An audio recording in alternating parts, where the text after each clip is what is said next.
এই জন্য আমাদেরকে প্রতিনিয়ত আল্লাহর কাছে ক্ষমা চাইতে হবে।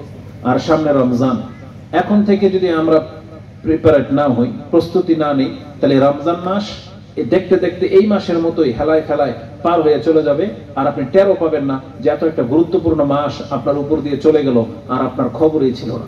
এই জন্য রমজান আমাদের রমজান মাসও ঠিক এইভাবেই আপনার অভ্যাসগত দিন চলে যাবে। এই জন্য এই ইস্তিগফার করি, ক্ষমা চাই, আমাদের ভুলগুলো কোথায় সেগুলোকে শুধরাই। আসুন আপনাকে দেখাই এই সম্পর্কে কোরআন হাদিসে আল্লাহ সুবহানাহু ওয়া তাআলা কি বলেছেন। প্রথম কথা হচ্ছে যে আল্লাহ আমাদেরকে ক্ষমার দিকে ডেকেছেন। আমাদের নবী মুহাম্মদুর রাসূলুল্লাহ সাল্লাল্লাহু আলাইহি ওয়াসাল্লামকেও আল্লাহ বলেছেন তুমি বেশি বেশি ক্ষমা চাও, ইস্তিগফার করো। ওয়াস্তাগফিরুল্লাহ, আল্লাহ বলেছেন তোমরা বলো আস্তাগফিরুল্লাহ, এটা বলতে বলা হয়েছে। আস্তাগফিরুল্লাহ ইন্নাল্লাহা কানা গফুরার রহিমা, কারণ আল্লাহ সুবহানাহু ওয়া তাআলা হচ্ছেন ক্ষমাশীল এবং দয়াবান। যেটা আপনি সূরা নিসা 4 নম্বর সূরার 106 নম্বর আয়াতে পেয়ে যাবেন। এই আয়াতটি মূলত রাসূলুল্লাহ সাল্লাল্লাহু আলাইহি ওয়াসাল্লামকে উদ্দেশ্য করে বলা হয়েছে যে আপনি ক্ষমা চান, কারণ আল্লাহ হচ্ছেন ক্ষমাশীল এবং দয়াবান। ঠিক তেমনি কোরআনের আরেকটি আয়াত যেটা আমি শুরুতেই পাঠ করেছি, সূরা মুমিনুন 23 নম্বর সূরার সর্বশেষ আয়াত 118 নম্বর আয়াত, তাতে আল্লাহ বলেছেন ওয়াকুর রাব্বিগফির ওয়ারহাম ওয়া আনতা খায়রুর রাহিমিন, তুমি বলো আল্লাহর কাছে যে রাব্বিগফির ওয়ারহাম, রাব্বিগফিরলি ওয়ারহামনি ওয়া আনতা খায়রুর রাহিমিন। এটা আমাদেরকে বলতে বলা হয়েছে যে আল্লাহ তুমি আমাকে ক্ষমা করো, আমার উপরে তুমি রহম করো, আর তুমি হচ্ছ উত্তম দয়াবান, তুমি সবার উপরে দয়াবান। আমাদেরকে দোয়া করতে বলা হয়েছে। এই আদেশ রাসূলুল্লাহ সাল্লাল্লাহু আলাইহি ওয়াসাল্লামকে একেবারে শুরুর দিকে করা হয়েছে, শুরু থেকে যে সব সময় ইস্তেগফার করেন। আর এই একই আদেশ সর্বশেষ প্রত্যাদেশ, মানে যে আদেশ ওহী শেষ, মানে এরপরে নতুন কোন আর বিধান নাজিল হয় নাই। এটা ছিল সর্বশেষ সূরা রূপে নাজিলকৃত সূরা, সূরা আন-নাসর 110 নম্বর সূরা। এরপরে আয়াত হয়তো দুই একটা নাজিল হয়েছে, কিন্তু নতুন করে আর কোনো বিধান নাজিল হয়নি। এই সূরার মধ্যে রাসূলুল্লাহ সাল্লাল্লাহু আলাইহি ওয়াসাল্লামকে বলা হয়েছে আপনি যখন দেখবেন যে মানুষ আল্লাহর দ্বীনকে গ্রহণ করে নিচ্ছে, ফি দীনিল্লাহি আফওয়াজা ফাসাব্বিহ বিহামদি রাব্বিক ওয়াস্তাগফির, তখন আপনার কাজ হলো মেজর কাজ, বড় কাজ শেষ, এখন সবথেকে বড় কাজ, এখন শুধু আপনি আল্লাহর প্রশংসাই করতে থাকবেন, প্রশংসাই করতে থাকবেন। ওয়াস্তাগফির, এবং আপনি ইস্তেগফার করবেন। ইন্নাহু কানা তাওয়াবা, আর নিশ্চয় আল্লাহ সুবহানাহু ওয়া তাআলা তওবা কবুলকারী। তো এই আয়াতের মধ্যে আমাদের নবী মুহাম্মদুর রাসূলুল্লাহ সাল্লাল্লাহু আলাইহি ওয়াসাল্লামকে তিনি আল্লাহ বলেছেন আপনি ইস্তেগফার করুন। আশ্চর্যের ব্যাপার হলো, আরেকটা হাদিস বলে নি তারপরে বলি। এটা ছিল রাসূলুল্লাহ সাল্লাল্লাহু আলাইহি ওয়াসাল্লামের জীবনের শেষ জুমলা, মানে শেষ বাক্য যেটা তার জবান দিয়ে বেরিয়েছে। এরপরে তার রূহ তার বডিতে ছিল না। আয়েশা রাদিয়াল্লাহু তাআলা আনহা তিনি বলেন যে রাসূলুল্লাহ সাল্লাল্লাহু আলাইহি ওয়াসাল্লাম মাতা বাইনা যাকিনাতি ওয়া হাকিনাতি, বা হাকিনাতি ওয়া যাকিনাতি, রাসূলুল্লাহ সাল্লাল্লাহু আলাইহি ওয়াসাল্লাম আমার থুতনি এবং আমার বক্ষের মাঝখানে ইন্তেকাল করেছেন। সেই সময় আমি শুনেছি রাসূলুল্লাহ সাল্লাল্লাহু আলাইহি ওয়াসাল্লাম তিনি এইভাবে বলতে থাকতেন লা ইলাহা ইল্লাল্লাহ ইন্না লিল মাউতি লাসাকারাত, নিশ্চয়ই আল্লাহ ছাড়া সত্য কোনো ইলাহ নাই এবং মৃত্যুর একটা কঠিন যন্ত্রণা আছে, এটা বলতেন। এক পর্যায়ে রাসূলুল্লাহ সাল্লাল্লাহু আলাইহি ওয়াসাল্লাম তিনি তার হাতটাকে উপর দিকে উঠালেন এবং তাকে আমি এই কথা বলতে শুনেছি। তিনি বলেছেন আল্লাহুম্মা গফিরলি ওয়ারহামনি আল্লাহুম্মা আলহিকনি বির রাফিক, এতটুকু আছে বুখারীতে। আল্লাহুম্মা আলহিকনি বির রাফিকিল আলা, এটা আছে তিরমিজিতে। তো আয়েশা রাদিয়াল্লাহু তাআলা তিনি বলেন যখন রাসূলুল্লাহ সাল্লাল্লাহু আলাইহি ওয়াসাল্লাম এই কথাটা বললেন যে আল্লাহুম্মা গফিরলি ওয়ারহামনি আল্লাহুম্মা আলহিকনি বির রাফিকিল আলা, এটা বলার পরে তার হাতটা নিচের দিকে পড়ে গেল, তারপর রাসূলের প্রাণ বেরিয়ে গেল। তার মানে এটা ছিল রাসূলুল্লাহ সাল্লাল্লাহু আলাইহি ওয়াসাল্লামের জীবনের শেষ বাক্য, কি আল্লাহুম্মা গফিরলি ওয়ারহামনি, আল্লাহ তুমি আমাকে ক্ষমা করো, আমার উপর রহম করো। তা আমি যেটা আপনাকে দেখাতে চেয়েছি, রাসূলুল্লাহ সাল্লাল্লাহু আলাইহি ওয়াসাল্লাম এই পৃথিবীতে যতদিন ছিলেন তার মধ্যে সবচেয়ে মুখ্য বিষয় এটাই ছিল যে আল্লাহর কাছ থেকে কিভাবে ক্ষমা পাওয়া যায়, এটাই ছিল মুখ্য বিষয়। এই জন্য রাসূলুল্লাহ সাল্লাল্লাহু আলাইহি ওয়াসাল্লামকে আল্লাহ এভাবে প্রত্যাদেশ করেছেন। আশ্চর্যের ব্যাপার হলো ইস্তেগফার শুধু যে ক্ষমা চাওয়ার জন্য তা কিন্তু না, কারণ যদি শুধু ক্ষমা চাওয়ার ব্যাপার হতো তাহলে এমন একজন ব্যক্তির কথা আমি আপনার কাছে পেশ করলাম যার কোনো পাপই নেই, যার কোনো পাপ নাই, যাকে আল্লাহ বলে দিয়েছেন কাদ গাফারাল্লাহু লাকা মা তাকাদ্দামা মিন যামবিকা ওয়া মা তাআখার, আপনার আগের এবং পরের সব গুনাহ মাফ। সূরা ফাতহ মধ্যে আল্লাহ উল্লেখ করেছেন শুরুতেই যে আপনার আগের পরের সব ত্রুটি মাফ। এটা আল্লাহ সুবহানাহু ওয়া তাআলা রাসূলুল্লাহ সাল্লাল্লাহু আলাইহি ওয়াসাল্লামের ইন্তেকালের আরো হয়তো বছর খানিক আগেই আল্লাহ আয়াত নাযিল করে দিয়েছেন যে আপনার বা 6 মাস বা 3 মাস আগে আল্লাহ বলে দিয়েছেন এই বাকি দিনগুলো আপনার আর কোনো প্রবলেম হবে না, ছোটখাটো কোনো অপরাধ ত্রুটি যেটাই করেন না কেন সব মাফ। তার মানে নিষ্পাপ আল্লাহ আগে ঘোষণা করে দিয়েছেন। তাহলে এমন একজন ব্যক্তিকে কেন আল্লাহ সুবহানাহু ওয়া তাআলা বলতেন যে আপনি ইস্তেগফার করেন? কেন তিনি সর্বশেষ দিন সর্বশেষ মুহূর্তে আল্লাহর কাছে ক্ষমা চাইলেন?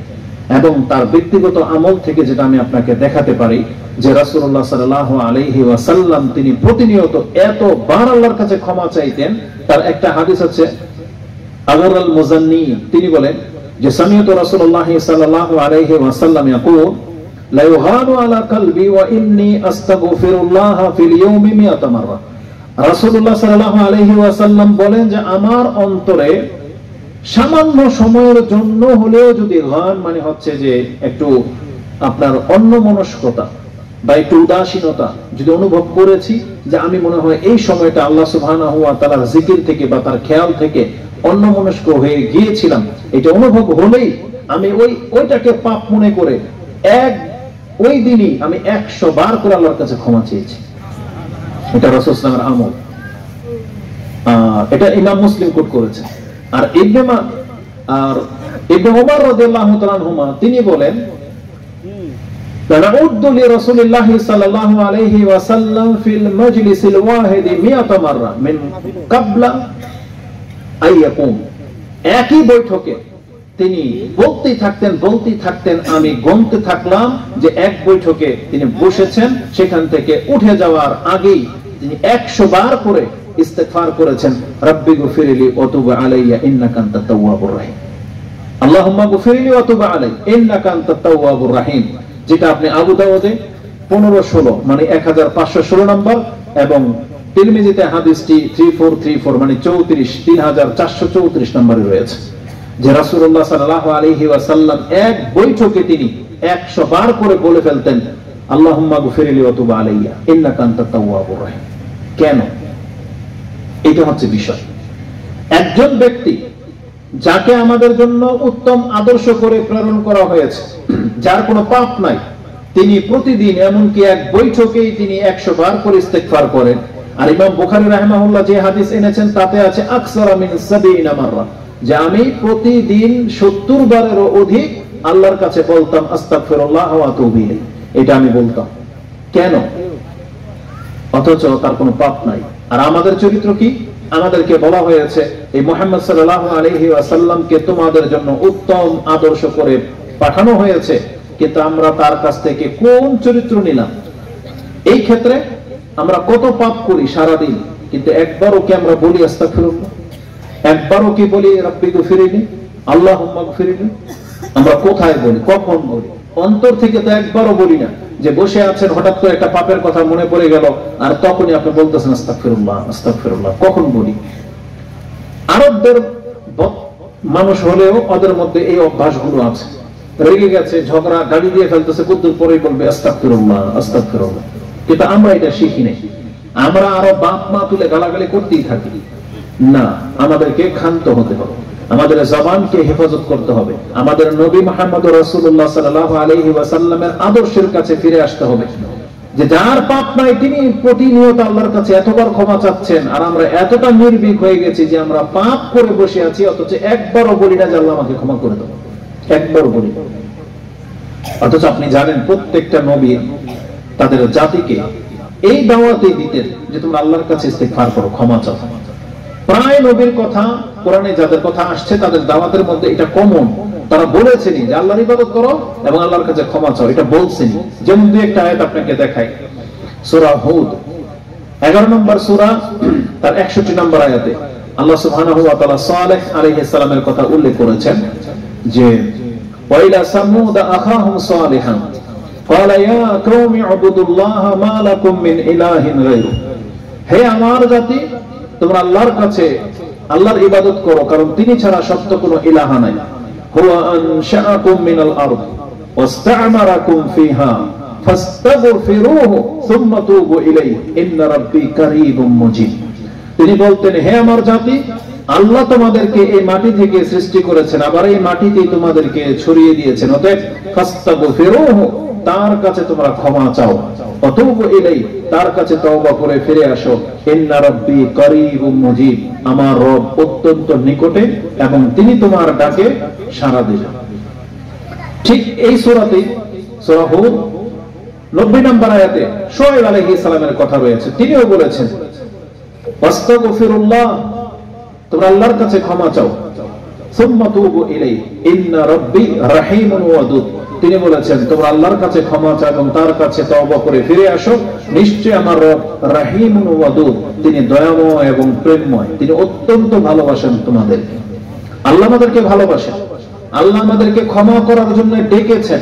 এই আয়াতটা আমার কাছে এত ভালো লাগে যে আল্লাহ আমাদেরকে ক্ষমা করার জন্য ডেকেছেন, যে আসো আমি তোমাকে ক্ষমা করে দেব, কে আছো আসো। যেমন অনেক সময় কিছু বাচ্চারা ভয় পায় মেহমানদের সামনে আসলে বা হুজুরদের সামনে আসলে, মেহমান যারা বক্তা আলেম আছে, যখন অনেক দুষ্টামি করে ফেসদেরকে যখন ডাকে, এদিকে আসে এদিকে আসে ডাকে, ও ভয় পায়, আসতে চায় না। তার মানে ওকে শাসানো হবে না, হয়তো ওকে একটা চকলেট দেবে বা কিছু একটা বলবে বা আদর করবে, যেরকম করো না। আমরাও ঠিক এরকমই দূরে সরে যাচ্ছি, কিন্তু আল্লাহ সুবহানাহু ওয়া তাআলা আমাদেরকে ডেকেছেন, আসো আমি তোমাদেরকে ক্ষমা করবো, আসো, কে ক্ষমা চাও। এই মর্মে যে আয়াতটা সূরা ইব্রাহিম 14 নম্বর সূরা 10 নম্বর আয়াতে রয়েছে, যে নবীদের দাওয়াত কি ছিল, কালা